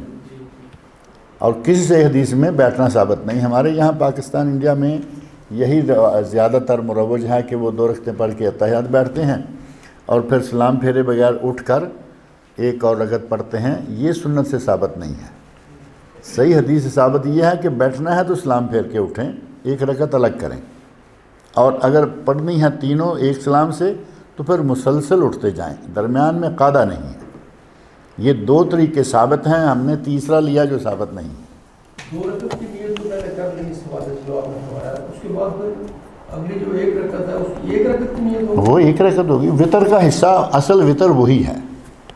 اصل وطر وہ ہے, 2 رکعتیں وطر نہیں ہوتی, یہ شفع ہوتی ہیں. اب 3 میں 1 وطر ہے, 5 میں 1 وطر 2 شفع, 7 میں 1 وطر 3 شفع 2 کر کے, اور 9 میں اور 11 میں 11 تک یہ تہجد کی نماز جو ہے وہ وطر جو ہے یہ نماز پڑھی جا سکتی ہے. تو 2 کر کے ہیں, اور 1 جب پڑھیں گے تو ساری پہلی رکعتوں کو وطر کر دے گی. اشراق میں جو اشراق کی جو نماز ہے اس میں 2 نفل پڑھتے ہیں, ہاں. تو زیادہ بھی پڑھ سکتے ہیں؟ زیادہ پڑھ سکتے ہیں, کوئی عرض نہیں ہے, کم از کم 2.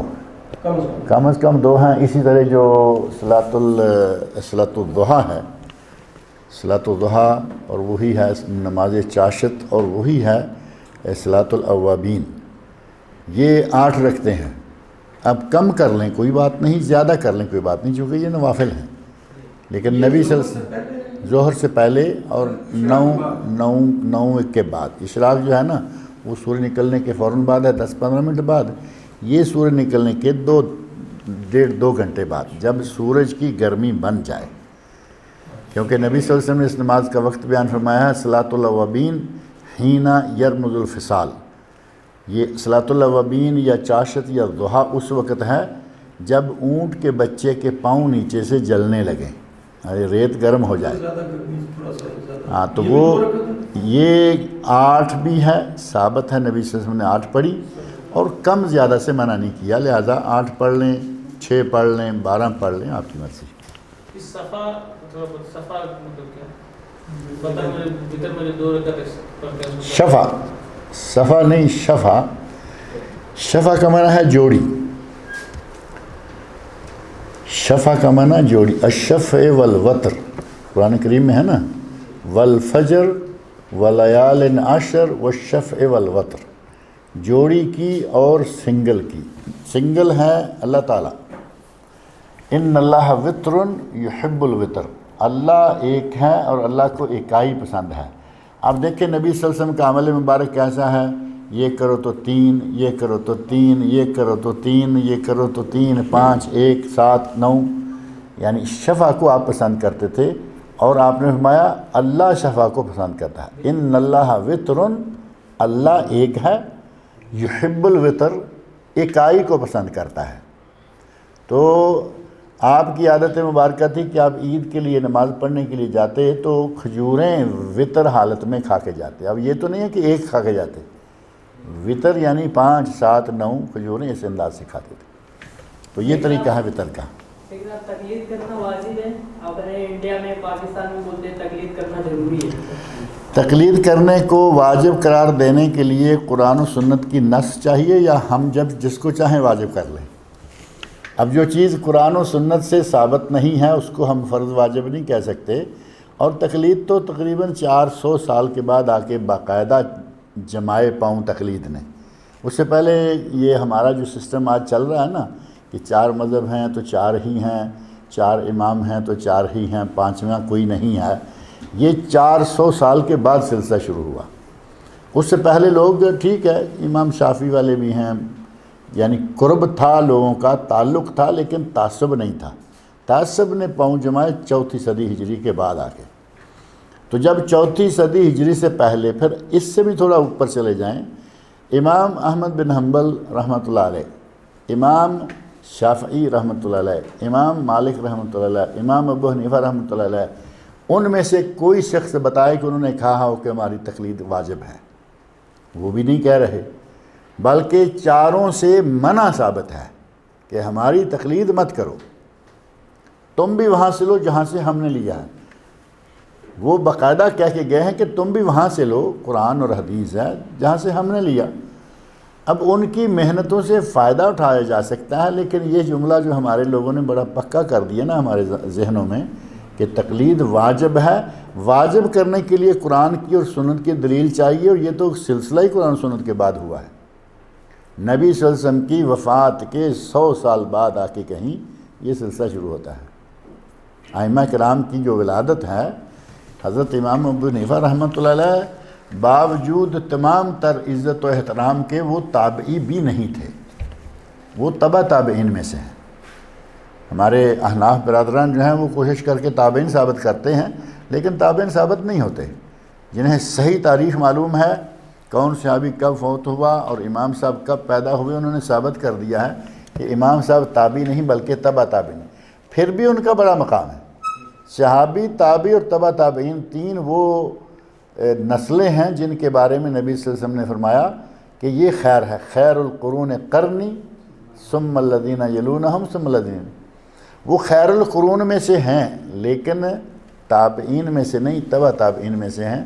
اب جب نبی صلی اللہ علیہ وسلم کا زمانہ گزر گیا، صحابہ کا زمانہ گزر گیا، کبھی کسی نے تقلید کا نام ہی نہیں لیا، اور اگر لیا تو ائمہ کے زمانے میں آ کے نام لیا جانا شروع ہوا، تقلید پھر بھی کسی نے واجب قرار نہیں دی۔ 300-400 سال گزر گئے اور پھر کچھ لوگ اٹھے، انہوں نے کہا جی تقلید واجب ہے۔ ان کی بات کو کیسے مان لیں جس کا نہ ذکر قرآن میں نہ جس کا ذکر حدیث میں؟ تو یہ اپنی اپنی ایک کیا کہیں گے، اپنی اپنی دکانداری کے پاؤں پکے کرنے کے لیے یہ سارے معاملات ہیں کہ ہمارا کھاتا جو ہے یہ ذرا مضبوط رہے، لوگ کہیں ادھر ادھر نہ بکھر جائیں۔ ائمہ چاروں کے زمانے میں وہ لوگ موجود تھے جو ان کی نہیں مانتے تھے، دور جانے کی ضرورت نہیں ہے۔ امام ابو حنیفہ کے اپنے شاگرد تھے، دور کیوں جاتے ہیں؟ امام ابو حنیفہ کے اپنے 2 شاگرد، امام ابو یوسف جو قاضی ابو یوسف کے نام سے مشہور ہیں، اور امام محمد بن حسن الشیبانی رحمۃ اللہ علیہما، دونوں ہیں اپنے استاد کی نہیں مانتے تھے۔ اگر آپ فقہ حنفی کی کتاب اٹھا کے دیکھیں، آپ کو بہت سارے مسائل ایسے ملیں گے، فتویٰ امام ابو حنیفہ کے قول پر ہے، فتویٰ صاحبین کے قول پر ہے، یہ امام قاضی ابو یوسف اور امام محمد، اور کہیں فتویٰ شیخان کے قول پر ہے، قاضی ابو یوسف اور امام ابو حنیفہ۔ وہ خود اپنی بات کو قبول 100% نہیں کرتے تھے امام کی، تو ہمیں اس میں کون سی مجبوری ڈالنے والی بات؟ ہمیں صرف اس لیے پابند کیا جاتا ہے کہ یہ ہمارے پاس رہیں، ہمارا پانی بھرتے رہیں، یعنی ہم امام ابو حنیفہ کی ماننے والے ہیں تو یہ ہمارے پیچھے لگیں، جو امام شافعی کی ماننے والے ہیں وہ امام شافعی کے پیچھے رہیں۔ اور پھر عجیب بات یہ ہے کہ پہلے آپ کے علم میں ہوگا، شروع میں یہ ہوا کہ دین اسلام 4 مذاہب میں منحصر ہے، 4 ائمہ میں منحصر ہے۔ اس کا مطلب تھا کہ 5واں کوئی نہیں، اور 4 کے بعد جو جائے گا وہ نعوذ باللہ دین پر نہیں، مسلمان نہ ہوا۔ جبکہ ان 4 کے زمانے میں بڑے بڑے امام موجود تھے جو ان کی نہیں مانتے تھے، اور لوگ ان کے ساتھ تھے، یہ اپنی جگہ تھے، وہ اپنی جگہ تھے، وہ بہت بڑے بڑے امام۔ پھر کسی نے آہستہ آہستہ یہ بات کہی کہ یہ تو زیادتی ہے کہ دین 4 ائمہ میں منحصر ہے، تو مطلب بے شمار دنیا باہر ہے، تو ان کو کیا کریں گے؟ پھر جملے کی تصحیح کی گئی اور کہا گیا کہ 4 امام برحق ہیں۔ ٹھیک ہے، 4 امام برحق ہیں۔ اب 4 اماموں کو اگر برحق مان لیا جاتا تو پھر بھی میرا خیال ہے یہ شور نہیں بنتا تھا، یہ اختلاف نہیں بنتے تھے۔ 4 برحق ہیں، جو کتاب و سنت کے مطابق صحیح ہے اس کو لے لو، جس سے کوئی غلطی کوتاہی ہوتی ہے اس کو چھوڑ دو، وہ بھی نہیں کیا گیا۔ اب آپ دور نہ جائیں، صرف اپنے گھر سے شہادت آپ کو مل جائے گی۔ آپ حرم میں نماز پڑھ رہے ہیں، یہاں تراویح کی نماز پڑھ رہے ہیں، آپ کو آپ کا اپنا بھائی پاکستان کا، انڈیا کا، بنگلہ دیش کا 4 فرض اس نے امام صاحب کے ساتھ پڑھ لیے، 2 سنتیں الگ الگ سب نے پڑھی، پھر جماعت کھڑی ہوگی تراویح کی، اس نے تراویح کی بھی 8 رکعتیں امام کے ساتھ پڑھ لی۔ اب امام پڑھنے لگا وطر، تو یہ الگ ہو گیا۔ کیوں الگ ہو گیا ہے؟ کہتا ہے یہ ہمارے امام کے مطابق وطر نہیں پڑھتا۔ اس کا مطلب کہ تمہارا امام برحق ہے، دوسرے کا کوئی برحق نہیں، ایک برحق اور 3 ناحق ہو گئے نا۔ اپنے کرتوت سے ہم ثابت کر دیتے ہیں کہ ہم زبانی تو کہتے ہیں کہ 4 برحق ہیں، لیکن کرتوت میں کہتے ہیں کہ ایک برحق ہے، دوسرے نہیں۔ اور اس کی دلیل کتب فقہ کی کتابوں میں موجود ہے۔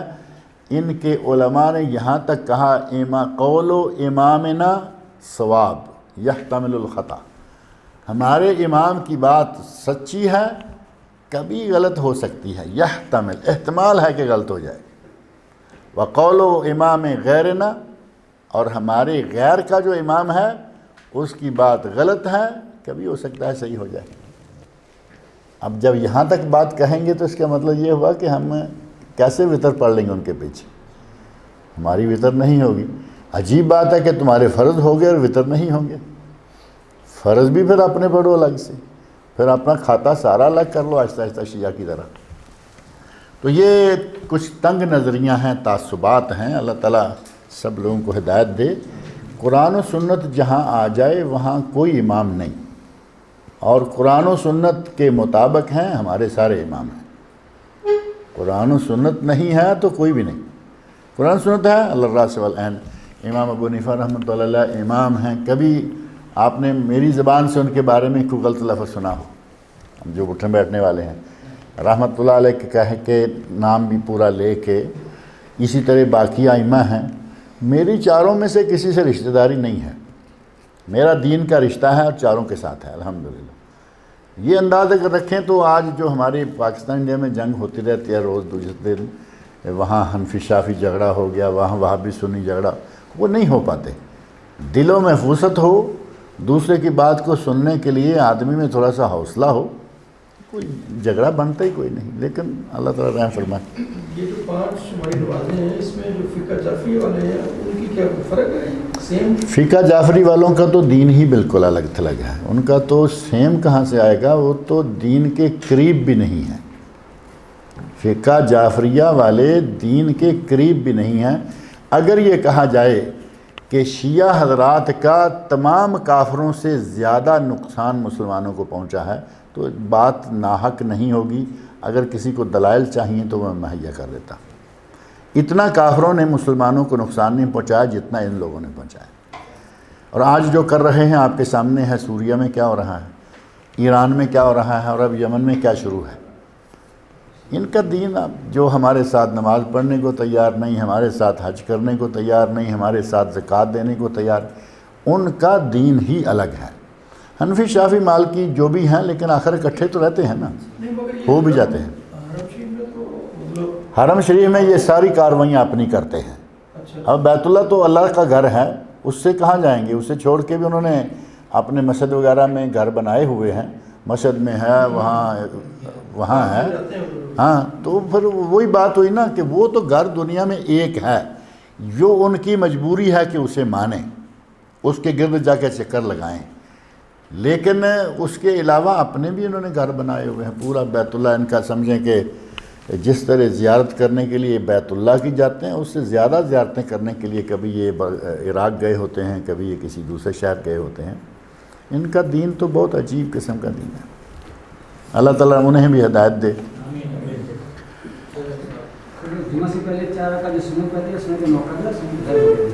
ظہر سے پہلے، جمعہ سے پہلے کوئی سنت مؤکدہ نہیں ہے۔ مسجد میں داخل ہونے پر 2 رکعتیں تحیۃ المسجد کی ہیں، ان کو جمعہ کے ساتھ جوڑ لیں آپ کی مرضی، مسجد کے ساتھ جوڑ لیں آپ کی مرضی، وہ ضروری ہیں۔ اب زیادہ کریں کوئی حرج نہیں، خطبہ شروع ہونے تک آپ جتنی چاہیں رکعتیں پڑھیں۔ لیکن اگر کہیں نا کہ 4 رکعتیں مؤکدہ ہیں اور یہ ظہر والی ہیں، یہ ظہر نہیں ہے، یہ جمعہ ہے۔ ظہر کو کھینچ کے جمعے میں ڈال دینا، یہ کہاں سے لائیں گے ہم؟ کوئی آدمی ثابت نہیں کر سکتا کہ نبی صلی اللہ علیہ وسلم نے کہا ہو کہ جمعہ سے پہلے 4 رکعتیں ہیں۔ جو مسجد میں آئے جتنا چاہے پڑھتا رہے، اور کم از کم 2 رکعتیں پڑھے، وہ چاہے خطبہ شروع کیوں نہیں، تب بھی وہ پڑھنی۔ ہمارے وہ 2 پھر چھوڑ کے بیٹھ جاتے، آتے مسجد میں بیٹھ جاتے ہیں۔ اب یہاں وہ ٹائم نہیں ملتا اذان کے بعد جو ہمارے پاکستان میں ٹائم دیا جاتا ہے نا سنتے پڑھنے کے لیے، یہاں تو وہ نہیں ہوتا۔ مگر یہ جو آپ کہہ رہے ہیں یہ تحیۃ المسجد کی ہے نا؟ تحیۃ المسجد کی 2 رکعتیں۔ اچھا، اب جیسے انہوں نے یہ فرمایا تو وہ تو روٹین شاید یہ کافی چل رہی ہے کہ وہ 4 پہلے بھی پڑھتے ہیں اور پھر بہت ساری روٹین ہے، اس کے بعد بھی پڑھتے ہیں۔ ہاں وہ روٹین چونکہ روٹین ہے نا، اس روٹین کی کوئی دلیل ہونی چاہیے۔ روٹین تو بنی ہوئی ہے، اگر دلیل سے ثابت کریں تو کہتے ہیں جی ظہر سے پہلے 4 رکعتیں تھیں، یہاں وہ ظہر کی جگہ نماز پڑھی جا رہی، ظہر کی جگہ پڑھی جا رہی ہے، لیکن یہ 8 دن کے بعد آئی ہے، یہ مستقل احکام والی نماز ہے۔ اس کی 2 رکعتیں ہیں۔ پہلی بات یہ کہ پھر 4 رکعتیں ہوتی، وہ 2 فرض ہیں مطلب۔ ہاں 2 فرض ہیں، بس بات ختم ہو گئی۔ اچھا تو ہاں جمعے میں جو عورت ہے عموماً پاکستان انڈیا میں جو عورتیں ہیں وہ مسجد میں نہیں جا سکتی یا عموماً کم میں سے جاتی ہیں لیکن کچھ لوگ نہیں جانے تو کیا جو عورت گھر میں بیٹھی تو وہ جمعے کی 2 رکعت پڑھے گی؟ نہیں، وہ 4 رکعتیں پڑھے گی کیونکہ اس نے ظہر ہی پڑھنی ہے. جو مسجد میں نہیں آ پائی وہ ظہر پڑھے گی، کیونکہ عورتوں پر جمعہ فرض نہیں، ظہر فرض ہے. نہیں، بس یہ کہ کوئی آدمی کوئی جگہ ایسی ہو سکتی ہے، کوئی شکل ایسی ہوتا ہے. غلام پر نہیں ہے، غلام کو مالک نہیں نکلنے دیتا. عورت پر نہیں ہے، شوہر نہیں نکلنے دیتا. یا کوئی بھی سبب ہو سکتا ہے، پھر پردہ بھی ہے. تو ان امور کی بنیاد پر عورت پر جمعہ فرض نہیں ہے، ظہر فرض ہے. لیکن نبی صلی اللہ علیہ وسلم نے فرمایا لا تمنعوا اماء اللہ مساجد اللہ، اللہ کی بندیوں کو اللہ کی مسجدوں سے مت روکو. یعنی صحابہ میں سے کچھ لوگ روکتے تھے، مت روکو. ان کی نماز گھر میں افضل ہے، لیکن مسجد میں جائیں تو جائز ہے، ان کو مسجد میں جانے کی اجازت دو. ظہر کی نماز 4 رکعت میں پڑھ رہے ہیں، تحیات میں 2 رکعت میں بیٹھے، اس کے بعد بھی غلطی سے درود پڑھ گئے. درود پڑھ گئے تو غلطی سے نہیں، آپ نیت کر کے پڑھیں تو ثواب بھی ہوگا. نیت کر کے پڑھیں گے تو ثواب بھی ہوگا. ہماری مشکل یہ ہے کہ ادھر کہتے ہیں کہ یہ درود شریف کے منکر ہیں، ادھر یہاں سنت سے ثابت ہے کہ 2 رکعتوں کے بعد والا جو اتحیات آتا ہے اس میں درود پڑھ لیں، کوئی بات نہیں. اور ہمارے یہاں درود پڑھ لیں تو اس میں سجدہ صاحب واجب کر دیتے ہیں. کہتے ہیں کہ اگر اللہم صلی اللہ تو دور کی بات ہے، اللہ کہہ دیا تو سجدہ واجب ہو گیا. جبکہ ایسی بات نہیں. نبی صلی اللہ علیہ وسلم نے تشہد میں درود پڑھنے کا حکم دیا، اور تشہد میں یہ ثابت نہیں ہے کہ پہلے میں کہا یا دوسرے میں منع کیا یا پہلے میں منع کیا. اہل علم کا اس بات پر اختلاف تو ہے یقیناً، لیکن حدیث موجود ہے، مطلق حدیث موجود ہے. پہلے میں پڑھ لیں ثواب ہے، نہ پڑھیں تو نماز ہو جائے گی. دوسرے میں پڑھنا واجب ہے، نہ پڑھیں گے پھر نماز نہیں ہوگی.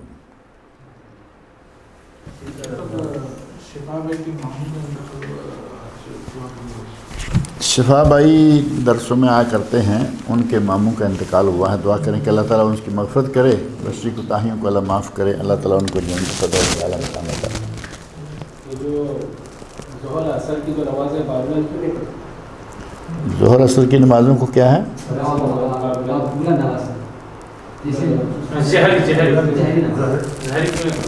جہری کیوں نہیں پڑھتے؟ یہ تو خیر باتیں ایسی ہیں کہ جن کے بارے میں باقاعدہ کتاب و سنت میں کوئی وضاحت نہیں ہے. البتہ بعض اہل علم نے اپنے دماغ سے ہی کہیں گے کہ انہوں نے بہت اچھے طریقے سے اس کا جواب یہ دیا ہے کہ راتوں کی نمازیں جو ہیں وہ ہیں کھلے وقت میں، کام نہیں کاج نہیں، لوگ جو ہیں فارغ ہوتے ہیں مغرب سے. اور ہمارے تو آج کل خیر فارغ ہی نہیں ہوتے، کبھی بھی دن کو زیادہ سوتے ہیں، رات کو سارا بزی رہتے ہیں. اس زمانے میں ایسا تھا کہ لوگ شام تک کام سے فارغ ہو جاتے تھے، اور باقی وقت میں قرآن سننے میں اور تھوڑا لمبا کھڑے رہنے میں ان کو آسانی ہوتی تھی.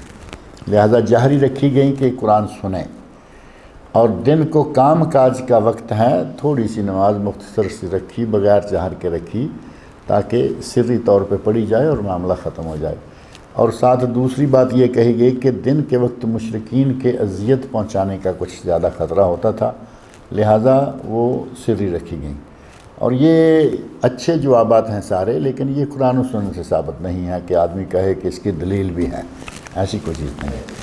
یہ جوابات شاہ ولی اللہ محدث دہلوی رحمۃ اللہ علیہ نے اپنی کتاب حجت اللہ البالغہ میں ذکر کیے ہیں. ایک شخص کسی وجہ سے ٹینشن کی وجہ سے امام کے پیچھے نماز پڑھا، ایک رکعت فاتحہ نہیں پڑھا، دوسرے میں احتیاط بھی نہیں پڑھا، خاموش رہا، تو اس کی نماز ہو گئی یا نہیں ہوتی؟ اس کی نماز نہیں ہوتی ہے. جس نے وہ خاموش رہا، اس نے کچھ بھی نہیں پڑھا، تو کم از کم یہ کہ وہ رکعت دہرا لے جس میں اس نے فاتحہ بھی نہیں پڑھی اور اتحیات بھی نہیں پڑھا، تو اس نے پھر سلام کیسے پھیر لیا؟ امام کے پیچھے سر کر دیا. اسے چاہیے کہ وہ نماز دوبارہ پڑھ لے، ایک رکعت جو اس کی اس طرح گزری ہے وہ پڑھے اور پھر اتحیات پورا کرے. اور یعنی یہ نہیں ہے کہ وہ ساری نماز دہرائے، جتنی کمی ہوئی ہے مکمل کر کے. اللہ تعالیٰ نے ایک عمل کی توفیق عطا فرمائے. بارک.